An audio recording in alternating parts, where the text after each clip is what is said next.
Bismillahirrahmanirrahim. Assalamualaikum warahmatullahi wabarakatuh. Innal hamdalillah nahmaduhu wa nasta'inuhu wa nastaghfiruh wa na'udzu billahi min syururi anfusina wa min sayyiati a'malina. May yahdihillahu fala mudhillalah wa may yudlil fala hadiyalah. Asyhadu an la ilaha illallah wahdahu la syarikalah wa asyhadu anna Muhammadan abduhu wa rasuluh alladzi la nabiyya ba'dah. Syukur alhamdulillah, saya panjatkan kehadirat Allah Subhanahu wa taala. Pada kesempatan kali ini saya bisa kembali hadir untuk menyampaikan sedikit tentang kisah dua nabi bersama umatnya. Yang pertama adalah kisah Nabi Lut bersama kaumnya, kaum Lut, yaitu kaum Sadum ya.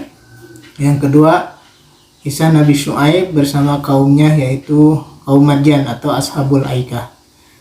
Ini merupakan ringkasan dari surah Asy-Syu'ara ayat 160 sampai dengan ayat 200 yang kemarin sudah disampaikan di kajian rutin di pengajiannya Ibu Suud.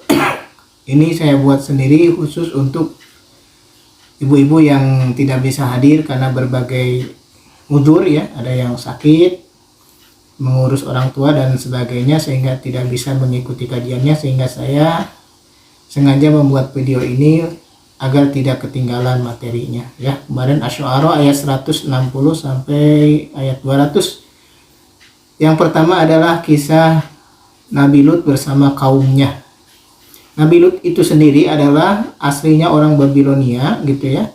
Kemudian ketika Ibrahim hijrah dari Babylon ke Palestina, maka Nabi Lut pun ikut serta karena memang Nabi Lut adalah keponakan dari Nabi Ibrahim ya. Sehingga Nabi Lut pun keluar dari Babylon, cuman daerahnya beda dengan daerah Nabi Ibrahim. Kalau Nabi Ibrahim itu tinggalnya di Hebron, Palestina. Nah, kalau Nabi Lut ini tinggalnya di satu negeri yang namanya negeri Sadum pada waktu itu, yaitu letaknya perbatasan antara Jordania dengan Palestina. Nah, disitulah Nabi Lut ini tinggal bersama kaumnya. Kemudian kaumnya ini memiliki beberapa penyimpangan ya. Yang sangat besar adalah mereka suka kepada sesama jenis gitu ya. Yang disebut adalah homoseksual disebutnya itu ya. Laki-laki suka dengan laki-laki, perempuannya suka dengan perempuannya. Di samping itu pula ya, kebiasaan buruk kaum Lut ini adalah mereka orang-orang yang tidak beradab ya. Jadi mereka itu sudah terbiasa, misalnya kalau kentut di sembarang tempat gitu ya, dalam acara-acara resmi mereka itu buang angin, itu sudah terbiasa mereka lakukan. Kemudian juga melakukan perzinahannya ya, zina homoseksualnya itu bukan di tempat-tempat tersembunyi, tapi di tempat-tempat umum gitu ya, di tempat-tempat terbuka gitu. Kemudian penyimpangan selanjutnya adalah mereka adalah suka merampok, penyamun gitu ya.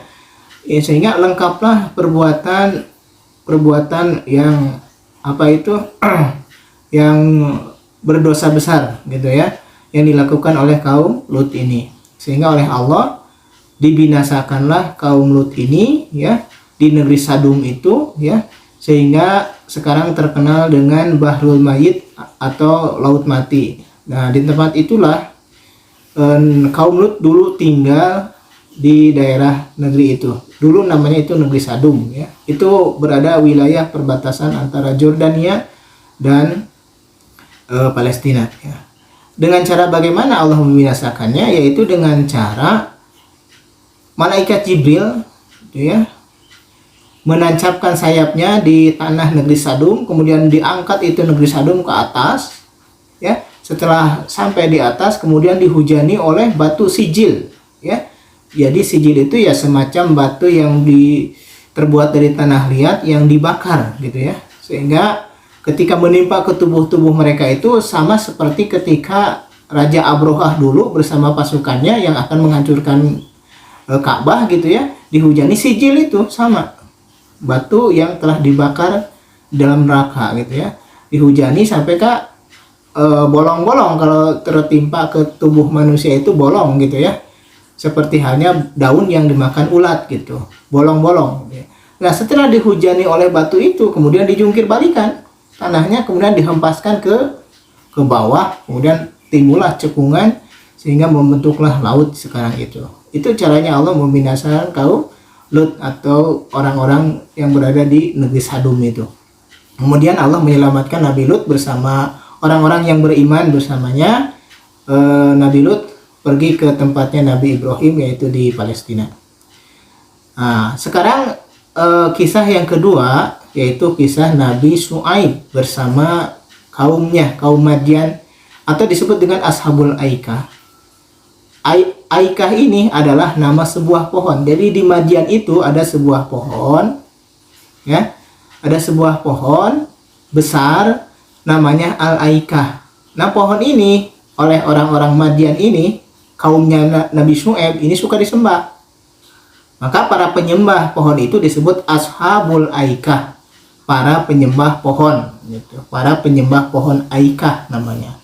Sehingga Allah pun mengutus kepada kaum itu untuk mengingatkan bahwa itu adalah perbuatan syirik, perbuatan musyrik yang mengandung dosa yang besar tentu saja. Nah, Nabi Syuaib ini sendiri, ya, menurut kisahnya itu tidak jauh dari jaraknya dengan kisah Nabi Lut. Bahkan ada yang mengatakan Nabi Syuaib ini adalah cucu daripada Nabi Lut. Karena Nabi Lut ketika diselamatkan oleh Allah, ada 2 putrinya yang beriman, kecuali istrinya tidak beriman, dia dibinasakan bersama kaum Sadum. Tapi 2 putrinya ini, ya, yang ikut hijrah ke Palestina dari Jordan itu, dari negeri Sadum itu gitu ya, di sana membawa 2 putrinya yang sama-sama beriman gitu ya. Kemudian dari salah satu keturunan putri inilah lahir Nabi Syuaib gitu. Jadi Nabi Syuaib itu adalah tidak jauh jaraknya dengan Nabi Lut alaihissalam. Kemudian Nabi Syuaib ini diutus oleh Allah untuk mengingatkan kaumnya, itu kaum Madian. Madian itu di mana letaknya? Di Madinah letaknya itu ya. Nah, mengingatkan kaumnya yang melakukan perbuatan-perbuatan dosa. Selain menyembah pohon, ya, perbuatan dosa kaum Madian atau umat Nabi Syuaib ini adalah suka mengurangi takaran dan timbangan. Jadi curang dalam bermuamalah, baik dalam ketika dia membeli gitu ya ke petani ataupun ketika menjual kepada para pembeli, mereka selalu melakukan kecurangan. Yang disebutkan adalah surah Al-Mutaffifin, wailul lil mutaffifin alladzina idza qalu 'alan nasi yastawfun wa idza qaluhum aw wazanuhum yukhsirun. Apabila dia menerima takaran dari orang lain ketika dia menjadi pembeli gitu ya, dari para petani di ladang, di sawah, dia minta dilebihkan, minta dipenuhi, bahkan minta dilebihkan. Tapi wa idza qaluhum aw wazanuhum yukhsirun, ketika dia menimbang, menakar untuk dijual lagi kepada orang lain, dia menguranginya. Nah, inilah kebiasaan kaum Madian atau umat Nabi Syuaib. Nah, ini oleh Nabi Syuaib diingatkan bahwa itu perbuatan curang, itu perbuatan dolim, merugikan orang lain. Ya, kemudian perbuatan penyimpangan yang lainnya kaum Nabi Syuaib juga adalah suka merampok juga ya, suka menyamun, mencuri dan sebagainya. Sehingga Nabi Syuaib diutus oleh Allah untuk mengingatkan mereka perbuatan-perbuatan dosa mereka. Tetapi mereka tidak mau mendengar apa yang disampaikan oleh Nabi Syuaib.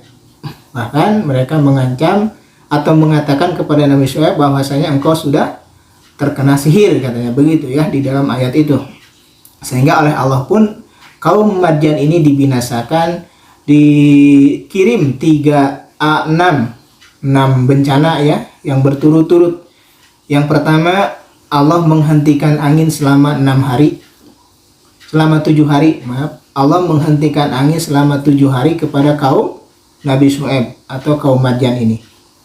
Selanjutnya disusul setelah menghentikan angin, Allah mengirim hawa yang sangat panas selama 7 hari pula. Ya, setelah itu Allah mengirim awan hitam. Mengirim awan hitam yang mengandung azab, tentunya bukan mengandung hujan ya, mengandung azab. Setelah itu Allah mengirim halilintar yang mematikan orang-orang yang berada di bawah awan hitam itu, karena orang-orang kaum Madian disangkanya akan turun hujan sehingga mereka berbondong-bondong keluar rumah menanti turunnya hujan. Ternyata ketika sedang dinanti mereka disambar oleh halilintar itu, ya, sehingga matilah orang-orang yang berada di bawah awan hitam itu. Yang tersisa orang-orang yang di dalam rumah. Maka Allah pun menyusul setelah mengirim awan hitam, Allah menyusul dengan suara yang memekakkan telinga, suara keras, as-soihah, yaitu teriakan malaikat Jibril yang mematikan orang-orang yang masih berada di dalam rumah. Ya, yang kelimanya. Ya, setelah mati semuanya, ternyata belum selesai juga, Allah mengirim gempa bumi yang sangat dahsyat. Ya, itulah beberapa azab yang diturunkan untuk umat kaum Nabi Syuaib. Itulah kemarin pembahasannya 2 kisah Nabi bersama umatnya, yaitu kisah kaum Lut, Nabi Lut bersama kaumnya, kaum Sadum, ya. Kemudian yang kedua adalah kisah Nabi Syuaib bersama kaum Madian atau Ashabul Aikah. Mudah-mudahan apa yang saya sampaikan meskipun hanya ringkas, ibu-ibu yang tidak bisa hadir bisa sedikit ada ada ilmu yang bisa didapat dari 2 kisah Nabi ini. Mohon maaf atas segala kekurangannya, terima kasih atas segala perhatiannya. Yang benarnya itu mutlak dari Allah Subhanahu wa taala, yang salah dan khilafnya itu kelupaan atau kehilapan dari diri saya sendiri. Assalamualaikum warahmatullahi wabarakatuh.